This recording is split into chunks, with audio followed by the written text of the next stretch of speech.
जय श्री कृष्ण। राधे राधे दोस्तों, आप सभी को कामिका एकादशी की हार्दिक शुभकामनाएं। आप सभी पर भगवान भोलेनाथ की कृपा सदा सर्वदा बनी रहे। प्रभु की भक्ति एक ऐसा अमूल्य रत्न है जो ना समय के साथ मुरझाता है, न जन्मों के फेर में खोता है। जो सच्चे मन से भगवान को स्मरण करता है, भगवान भी उसे कभी नहीं छोड़ते, क्योंकि भक्त और भगवान का संबंध आत्मा से आत्मा का होता है, अटूट, शाश्वत और अमर। प्रेम से बोलिए हरे कृष्णा। आज की वीडियो में आप सभी सुनेंगे कामिका एकादशी की पावन व्रत कथा। आज सावन मास के कृष्ण पक्ष की कामिका एकादशी की पावन बेला है। एक ऐसा दिन जब स्वयं श्री हरि अपने भक्तों के समीप आते हैं। लेकिन इससे पहले कि हम इस पावन व्रत की कथा में प्रवेश करें, आइए पहले सुनते हैं एक ऐसे सच्चे भक्त की कथा जिसने अपने निष्कलंक श्रद्धा से भगवान को स्वयं प्रकट होने पर विवश कर दिया। भगवान जानते हैं कि मेरा यह भक्त निर्मल है, यह कोई छल कपट करना नहीं जानता, तो ऐसे में वह अपने ऐसे भोले भाले भक्त की रक्षा या भक्त की सहायता जरूर करते हैं। आज की कहानी एक ऐसे ही भोले भाले भक्त की कहानी है। भक्त धन्ना जी का जन्म मुंबई के पास में एक गांव में हुआ था और वे एक जाट घराने से संबंधित थे। धन्ना जी के माता पिता कृषि और पशुपालन करके अपना जीवन बिताया करते थे और उनके पास धन का बहुत अभाव था। जैसे ही धन्ना बड़ा हुआ, उसे भी पशु चराने के काम में लगा दिया। अब वह हर दिन अपने पशुओं को चराने के लिए दूर जंगल में जाने लगा। गांव के बाहर ही कच्चे तालाब के पास में एक ठाकुर जी का मंदिर था, जिसमें बहुत सारी ठाकुर जी की मूर्तियां रखी हुई थीं। लोग हर दिन वहां आकर श्रद्धा से माथा टेकते और कुछ भेंट दक्षिणा अर्पण किया करते थे। धन्ना पंडित जी को ठाकुरों की पूजा करते, स्नान करवाते और फिर घंटियां बजवाते रोज देखा करता। अल्प बुद्धि का होने के कारण वह कुछ भी समझ नहीं पाता था। एक दिन धन्ना के मन में आया कि चलो देखते हैं कि यह सब क्या होता है। फिर उसने एक दिन मंदिर में जाकर पंडित जी से पूछ लिया कि पंडित जी, आप हर दिन मूर्तियों के आगे बैठकर क्या करते हो? पंडित जी ने बताया कि हम ठाकुर जी की सेवा करते हैं और ठाकुर जी की सेवा करने से सारी इच्छाएं पूर्ण हो जाती हैं। धन्ना ने सुना तो कहा, पंडित जी एक काम कीजिए, यह ठाकुर जी मुझे भी दे दो। भोले वाले धन्ना ने सोचा कि उनका परिवार बहुत गरीबी में जीवन बिताता है, शायद ठाकुर जी की उनकी भी गरीबी दूर कर दें। इसी प्रकार सोचते हुए उसने पंडित जी से बार बार ठाकुर जी को लेने की जिद करनी शुरू कर दी। पंडित जी ने देखा तो सोचा कि यह बालक ऐसे नहीं मानेगा, तो उस बालक से छुटकारा पाने के लिए पंडित जी ने कपड़े में पत्थर को लपेट कर दे दिया। घर जाकर धन्ना ने पत्थर को ही ठाकुर समझकर उन्हें बड़े प्यार से स्नान कराया और फिर भोग लगाने के लिए कहने लगा। जब धन्ना ने देखा कि ठाकुर जी तो भोग ग्रहण ही नहीं कर रहे हैं, तो वह उनसे बार बार प्रार्थना करने लगा। धन्ना ने ठाकुर जी के आगे कसम खाई कि ठाकुर जी, अगर आप नहीं खाएंगे तो मैं भी भूखा रहूंगा। मासूम धन्ना की यह जिद देखकर भगवान प्रकट हो गए और उसके द्वारा रखी गई लस्सी और रोटी का भोग लगा लिया। इस तरह धन्ना ने अपने भोलेपन में पूजा करने और साफ मन से पत्थर में भी भगवान को पा लिया। कुछ समय बीतने के बाद धन्ना को एक दिन लगा कि उसके माता पिता बूढ़े हो रहे हैं और वह अकेला नवयुवक था। उसे ख्याल आया कि ठाकुर जी की पूजा करके उन्हें प्रसन्न करके सब कुछ पाया जा सकता है, तो उसे यह भी जरूर करना होगा ताकि उसके घर की गरीबी दूर हो जाए और उनके घर में सुख आ जाए। ऐसा ही सोचकर वह एक बार फिर से ठाकुर जी के मंदिर में पंडित जी के पास गया और पंडित जी से ठाकुर जी को पाने की जिद करने लगा। पंडित जी ने पहले तो ठाकुर जी देने से मना कर दिया था कि वह ठाकुर जी की पूजा अकेले नहीं कर पाएगा, और पंडित जी ने यह भी कहा कि दूसरा तुम अनपढ़ हो, तीसरा यह है कि ठाकुर जी तो मंदिर के बिना कहीं भी नहीं रहते, इसलिए वह तुम्हारे घर जाकर प्रसन्न ही नहीं होंगे। इसलिए धन्ना तुम जिद मत करो और अपने खेतों की देखभाल करो। ब्राह्मण का धर्म है पूजा पाठ करना और जाट का काम है अनाज पैदा करना। पंडित जी की बात सुनकर धन्ना टस से मस नहीं हुआ और वह जिद करता रहा। जब वह जिद करता रहा तो अपनी पिटाई के डर से पंडित जी ने जो शालीग्राम जी के मंदिर में एक फालतू पत्थर पड़ा हुआ था, उसी को उठाकर धन्ना को दे दिया और पूजा पाठ की विधि भी बता दी। ठाकुर जी को पाकर पूरी रात धन्ना को नींद नहीं आई। बेचैनी से करवटें बदलता हुआ पूरी रात सोचता रहा कि वह ठाकुर जी को ले तो आया है, अब ठाकुर जी को कैसे प्रसन्न करेगा और उनसे क्या क्या मांगेगा। सुबह उठकर अपने नहाने के बाद उसने ठाकुर जी को स्नान कराया, भक्ति भाव से बैठकर लस्सी बनाई, मक्खन निकाला और फिर रोटी पकाई और एक बर्तन में रखकर ठाकुर जी से प्रार्थना करने लगा कि हे प्रभु, भोग लगाओ, मुझ गरीब के पास तो यह रोटी लस्सी और मक्खन ही मिलेगा, इसके अलावा तो मेरे पास भोग लगाने के लिए कुछ भी नहीं है। प्रभु, भोग लगाओ, अभी तो मेरे पास बस यही चीजें हैं, जब आप और भी चीजें दोगे तो आपके आगे वह भी रख दूंगा। अब धन्ना बैठकर ठाकुर जी को देखता रहा, भला पत्थर भोजन कैसे करे। अब तक तो धन्ना के मन ने मंदिर में यही देखा था कि पंडित जी ठाकुर जी को भोग लगाते थे और उसके कुछ देर बाद ही वह भोग सारा वहां से गायब हो जाता था। भोला वाला धन्ना सोचता था कि शायद ठाकुर जी ने सारा भोग ग्रहण कर लिया है, बल्कि होता यह था कि पंडित जी भोग का बहाना बनाकर सारी सामग्री अपने घर ले जाते थे। भोले भाले धन्ना को इस बात की जानकारी नहीं थी। जब उसने देखा कि भगवान के आगे तो भोग ऐसे ही रखा हुआ है, तो वह बड़ा बेचैन होकर कहने लगा, हे प्रभु, क्या बात है, आप भोग क्यों नहीं लगा रहे हैं? क्या आप जाट के हाथ का प्रसाद नहीं खाते? मंदिर में तो आप पंडित जी के हाथों से तुरंत ही भोग स्वीकार कर लेते हैं, इतनी देर भी नहीं लगाते। और अगर आज आपने प्रसाद नहीं खाया तो मैं मर जाऊंगा, लेकिन आपके बगैर नहीं खाऊंगा। भगवान जानते थे कि यह मेरा भक्त तो बहुत निर्मल है, बिल्कुल भी छल कपट नहीं जानता। अब तो मुझे प्रकट होना ही पड़ेगा। 1 घंटा और बीतने के बाद धन्ना ने क्या देखा कि सामने कान्हा जी विराजमान है, कमर में मुरली खोसी हुई है, सिर पर मुकुट विराजमान है और बड़े प्यार से रोटी मक्खन के साथ खा रहे हैं और साथ ही साथ लस्सी भी पी रहे हैं। भोजन ग्रहण करने के बाद भगवान बोले, धन्ना, जो इच्छा है मांग लो, मैं तुम पर बहुत प्रसन्न हूँ। धन्ना ने हाथ जोड़कर भगवान से प्रार्थना की कि प्रभु, जो आपकी भक्ति करते हैं, आप तो उनके सारे काम संवार देते हैं। मुझे गेहूं, दाल और घी भी दीजिए, मैं खुश हो जाऊंगा। और अगर और भी अधिक देना चाहते हो तो जूता, कपड़े, 7 तरह के अनाज, गाय भैंस, सवारी करने के लिए घोड़ी और घर की देखभाल करने के लिए एक सुंदर नारी भी मुझे दे दो। धन्ना के यह वचन सुनकर भगवान हंस पड़े और बोले, यह सारी चीजें तुम्हें मिल जाएंगी। भगवान बोले, और कुछ चाहिए तो बताओ। भगवान से धन्ना कहने लगा, प्रभु, मैं जब भी आपको याद किया करूं, बस आप मुझे अपने दर्शन दे दिया कीजिएगा, और अगर मुझे किसी और बात की जरूरत हुई तो जरूर बताऊंगा। तथास्तु कहकर भगवान ने उत्तर दिया। फिर धन्ना बोला, प्रभु, आज से यह धन्ना आपका आजीवन सेवक हुआ, इसके अलावा मैं अब अपनी जीवा पर किसी और का नाम नहीं लूंगा। धन्ना यह सारी वस्तुएं पाकर खुशी से पागल हो गया। उसने आंखें बंद कर ली और जब आंखें खोली तो देखा भगवान तो वहां पर थे ही नहीं, बल्कि वहां पर पत्थर के वो शालिग्राम पड़े हुए थे जिनकी पूजा वह हर दिन किया करता था। उसने बर्तन में बचा हुआ प्रसाद खुद खाया और प्रसाद खाते ही उसे तीनों लोकों का ज्ञान हो गया।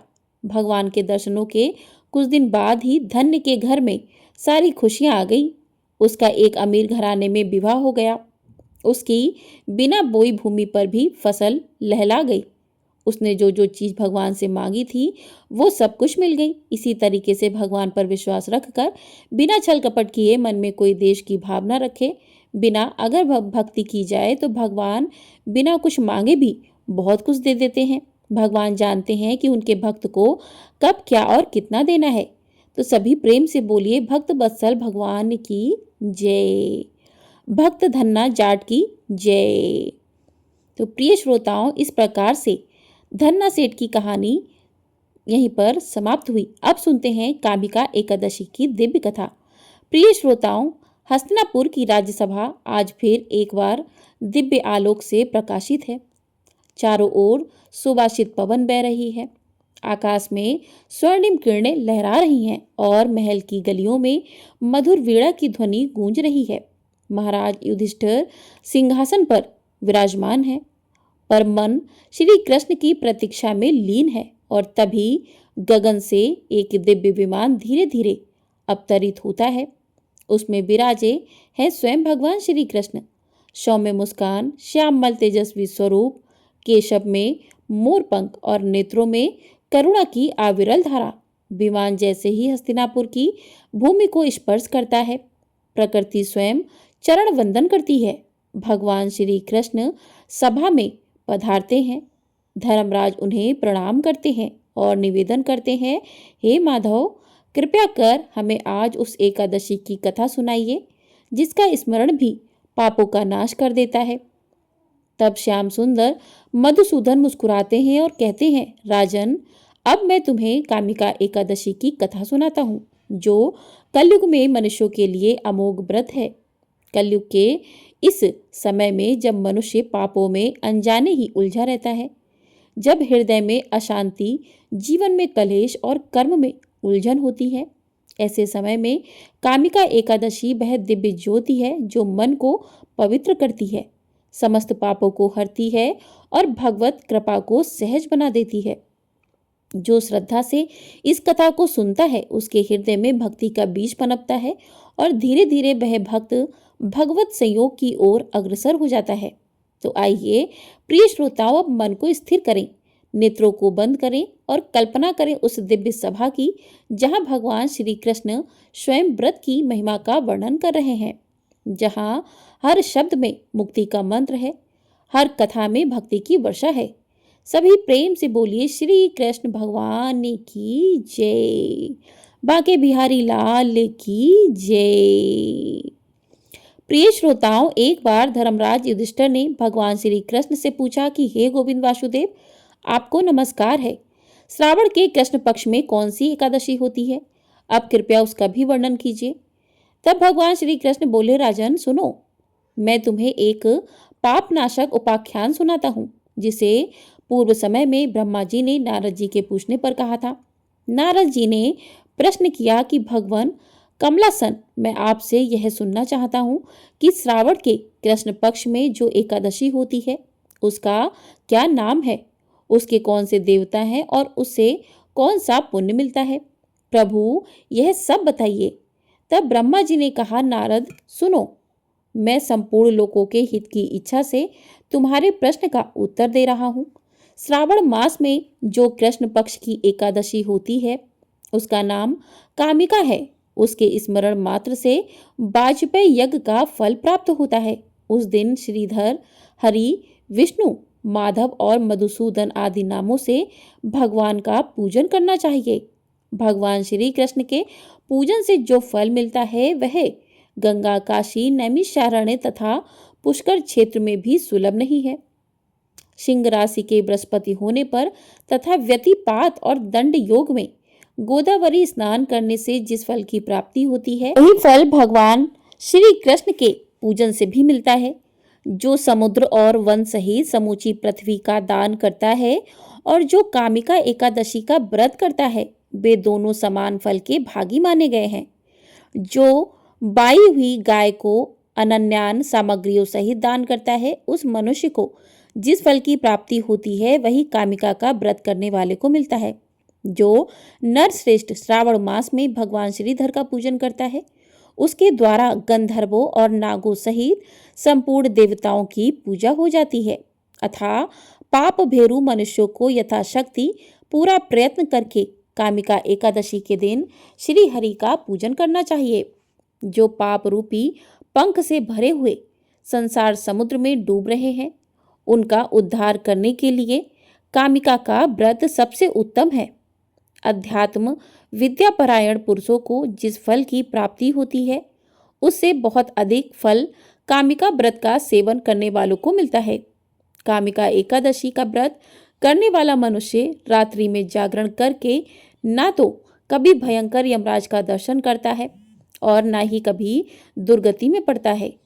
लाल मणि, मोती, वैदुर्य और मूंगे आदि से पूजित होकर भी भगवान विष्णु वैसे संतुष्ट नहीं होते जैसे तुलसी दल से पूजित होने पर होते हैं। जिसने तुलसी की मंजरियों से श्री केशव का पूजन कर लिया है, उसके जन्म भर का पाप निश्चय ही नष्ट हो जाता है। जो दर्शन करने पर सारे पाप समुदाय का नाश कर देती है, स्पर्श करने पर शरीर को पवित्र बनाती है, प्रणाम करने पर रोगों का निवारण करती है, जल से सींचने पर यमराज को भी भय पहुंचाती है, आरोपित करने पर भगवान श्री कृष्ण के समीप ले जाती है और भगवान के चरणों में चढ़ाने पर मोक्ष रूपी फल प्रदान करती है। उस तुलसी देवी को नमस्कार है। जो मनुष्य एकादशी को दिन रात दीप दान करता है, उसके पुण्यों की संख्या स्वयं चित्रगुप्त महाराज भी नहीं जानते। एकादशी के दिन भगवान श्री कृष्ण के सम्मुख जिनका दीपक जलता है, उसके पितर स्वर्ग लोक में स्थित होकर अमृतपान से तृप्त होते हैं।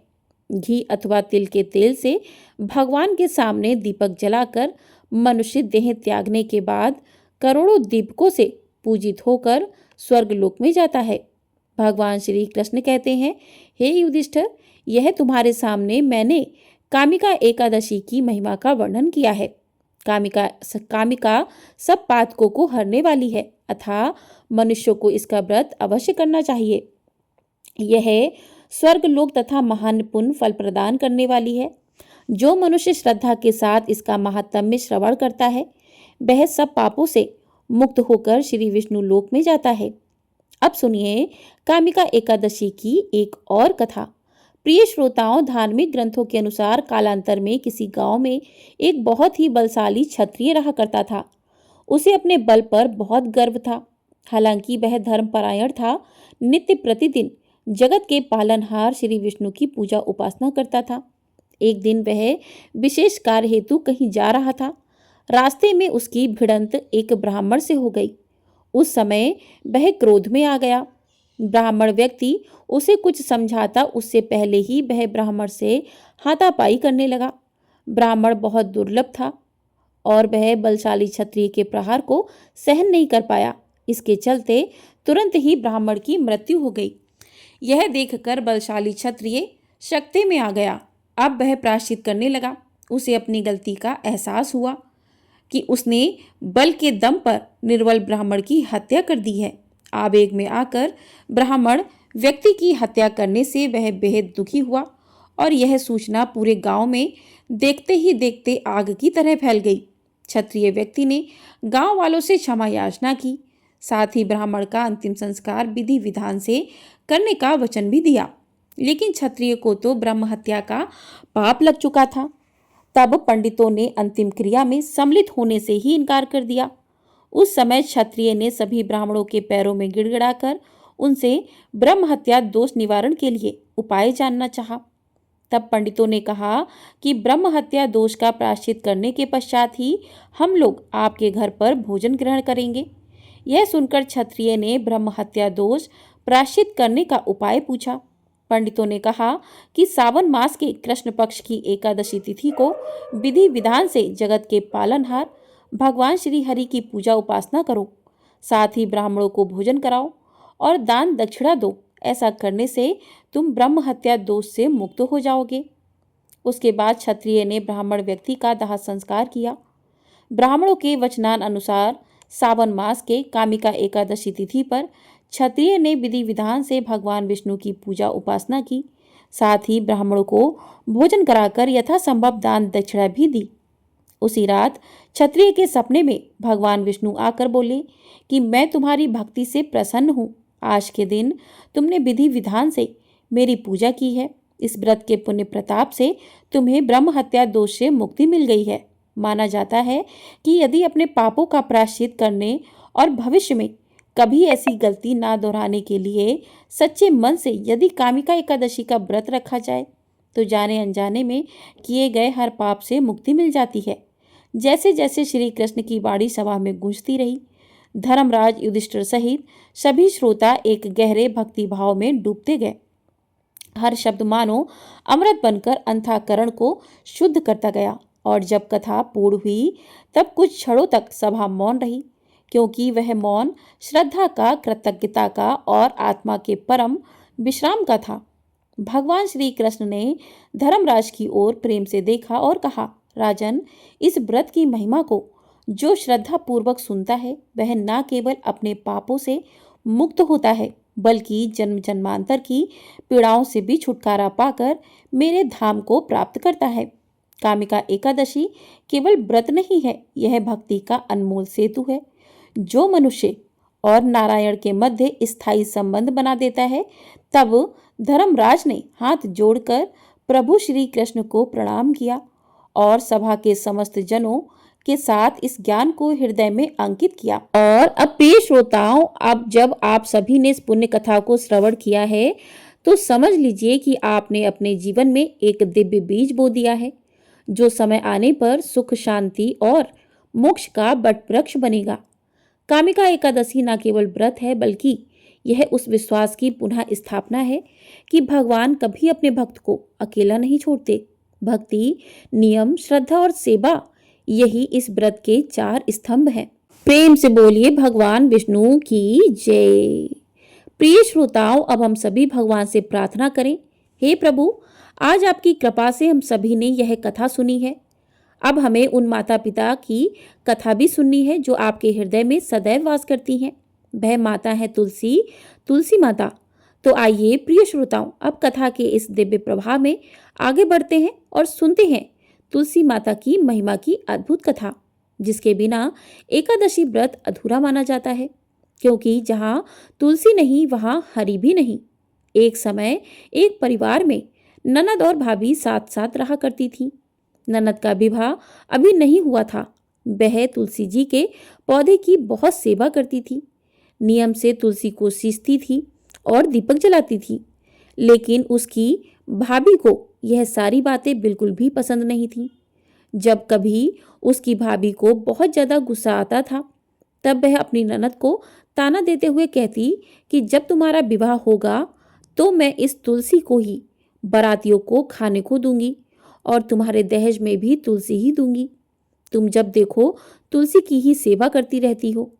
कुछ समय बीत जाने पर ननद का विवाह तय हो गया। विवाह के दिन भाभी ने अपने कहे अनुसार बारातियों के सामने तुलसी का वह गमला फोड़ दिया जिसकी सेवा उसकी ननद किया करती थी और तुलसी के पत्ते खाने के लिए कहा। तुलसी जी की कृपा से वह फूटा हुआ गमला कई सारे स्वादिष्ट पकवानों में बदल गया। भाभी ने गहनों के नाम पर तुलसी की मंजरी से बने हुए गहने अपनी ननद को पहना दिए। देखते ही देखते तुलसी जी की मंजरी से बने वह गहने भी सुंदर सोने जवाहरात में बदल गए। इतना ही नहीं, भाभी ने मारे क्रोध के वस्त्रों के स्थान पर तुलसी का जनेऊ रख दिया और वह भी रेशमी और सुंदर वस्त्रों में बदल गया। अब जब ननद अपनी ससुराल में पहुंची तो ससुराल में तो उसके दहेज की बहुत प्रशंसा हुई। यह बात भाभी के कानों तक पहुंची। उसे बहुत आश्चर्य हुआ। उसने सोचा कि उसने तो ननद के गहने, कपड़े और जनेर तक तुलसी जी के ही रखे थे, तुलसी की मंजरी रखी थी। यह सब जानकर भाभी को बहुत आश्चर्य हुआ। अब उसे तुलसी की पूजा का महत्व समझ में आ गया। उस भाभी की भी एक लड़की थी। वह तब अपनी बेटी से कहने लगी कि बेटी, तुम भी तुलसी की सेवा किया करो, तुम्हें भी तुम्हारी बुआ की तरीके फल मिलेगा। वह जबरदस्ती अपनी बेटी से तुलसी की सेवा करने को कहा करती, लेकिन लड़की का मन तो तुलसी की सेवा में लगता ही नहीं था। धीरे धीरे समय बीता। भाभी की लड़की बड़ी हो गई। अब उसके विवाह का समय आ गया। तब भाभी सोचने लगी कि जैसा व्यवहार मैंने अपनी ननद के साथ किया था वैसे ही अब मैं अपनी बेटी के साथ भी करूंगी, तो यह भी गहनों से लद जाएगी और बारातियों को भी खाने में तरह तरह के पकवान मिलेंगे और ससुराल में भी इसे बहुत मान सम्मान मिलेगा। यही सोचकर भाभी बारातियों के सामने तुलसी का गमला फोड़ देती हैं, लेकिन इस बार गमले की मिट्टी मिट्टी ही रहती है। मंजरी और पत्ते भी अपने ही रूप में रहते हैं। जनेऊ ने भी अपना रूप नहीं बदला। और जब भाभी ने सभी बारातियों को खाने में तुलसी के पत्ते दिए तो यह देखकर सभी लोग और बाराती भी भाभी की बुराई करने लगे।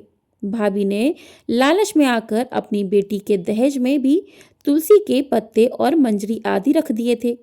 जब बेटी अपनी ससुराल पहुंची तो वहाँ पर भी उसकी बुराई ही हुई। भाभी ने गुस्से के मारे कभी भी अपनी ननद को नहीं बुलाती थी। एक दिन भाई ने सोचा कि मेरी पत्नी तो मेरी बहन को बुलाती नहीं है, क्यों ना मैं ही अपनी बहन से मिलकर आऊं। यह सोचकर उसने अपनी पत्नी से कहा और कुछ उपहार अपनी बहन के लिए ले जाने की बात कही। तो भाभी ने थैले में ज्वार भरकर कह दिया कि ये लो, और कुछ नहीं है, तुम यही लेकर जाओ।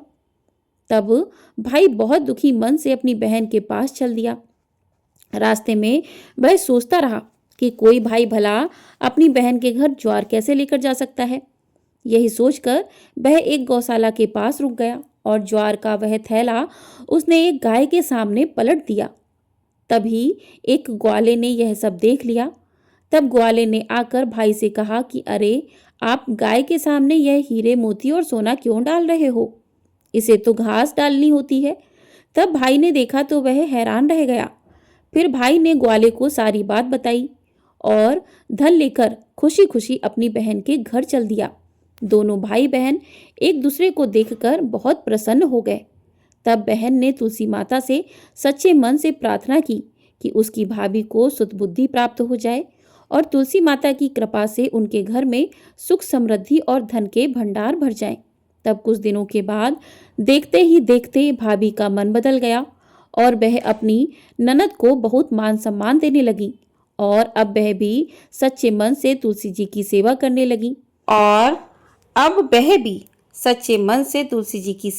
लगी।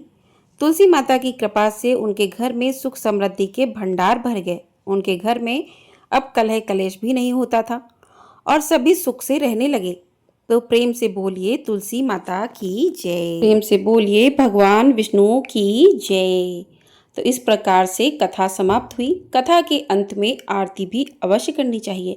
तो आइए भगवान विष्णु की आरती करते हैं।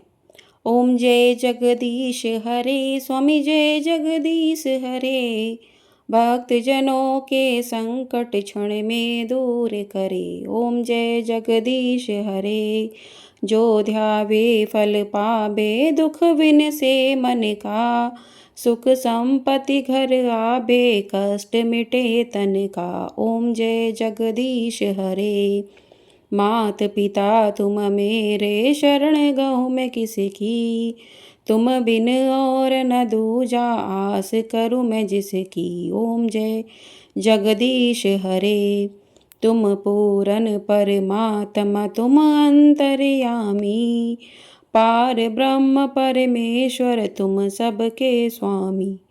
ओम जय जगदीश हरे, तुम करुणा के सागर, तुम पालन करता, मैं मूरख खल कामी, कृपा करो भरता।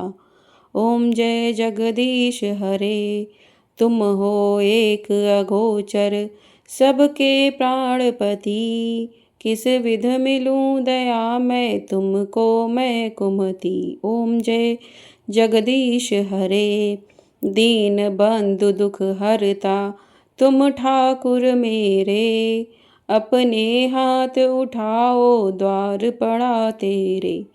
ओम जय जगदीश हरे, विषय विकार मिटाओ, पाप हरो देवा, श्रद्धा भक्ति बढ़ाओ, संतन की सेवा।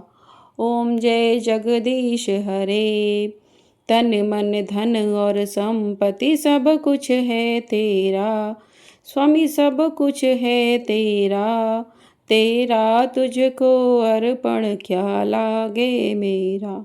ओम जय जगदीश हरे, श्री जगदीश जी की आरती जो कोई नर गावे, कहत शिवानंद स्वामी, मन वांछित फल पावे।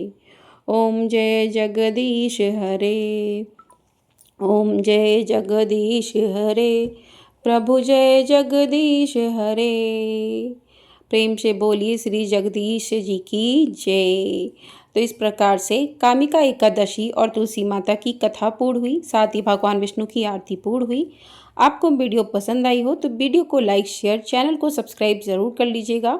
आपको हमारे चैनल पर सावन मास की कथाएं प्रतिदिन सुनाई जा रही हैं और साथ ही प्रदोष व्रत की कथा भी सुनाई जाएगी। साथ ही मंगला गौरी व्रत की कथा भी सुनाई जाएगी। तो आप लोग इन कथाओं का रसपान करने के लिए चैनल पर नए हैं और चैनल को सब्सक्राइब नहीं किया है तो चैनल को सब्सक्राइब कर लीजिए, जिससे आपको आने वाली सभी कथाएं समय से प्राप्त हो सकेंगी और आप इन कथाओं को सुन सकेंगे। जय श्री कृष्णा। राधे राधे।